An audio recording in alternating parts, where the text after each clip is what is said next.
You dream boat, you lovable dream boat. The kisses you gave me set my dreams afloat.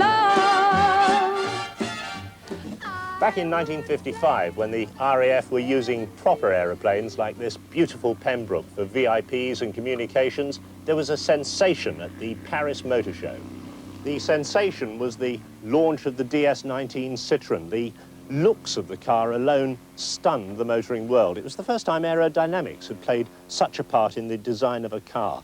Remember, at that time, we were driving around in Austin, Somersets, and the looks of the DS-19, the shark profile, the goddess, as it was called, really took the motoring world by storm. From the ground up, it was completely different. It used new materials and new methods. Michelin designed a new tyre for it, the steel-braced X. It was the first time a fiberglass panel had been used in the roof of a mass-production car. And it wasn't just the skin of the car. Underneath, the mechanics were revolutionary as well. Citroen had used hydraulic power to control the steering, the brakes, the gear change, and the clutch. And they also used it for the suspension.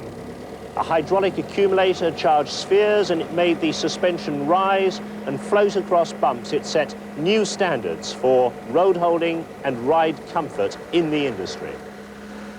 On the road in this 1950s DS, the first thing that strikes you is the ride. The car pumps itself up and it just floats across any surface in a way no car in the 50s could equal. And indeed, it's almost up to 1980s standard.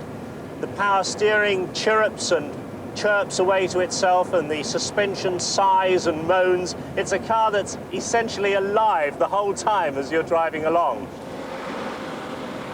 The launch euphoria of the DS was not to last. The first cars suffered from terrible problems: collapsed suspension, gear change failure, loss of hydraulics, broken drive shafts and useless starters. Allied to that, the first cars went to special customers who were bitterly disappointed. None of the dealers could fix them, and there were no workshop manuals. But the problems were overcome, and by the end of production, over 1.5 million of these classics had been built.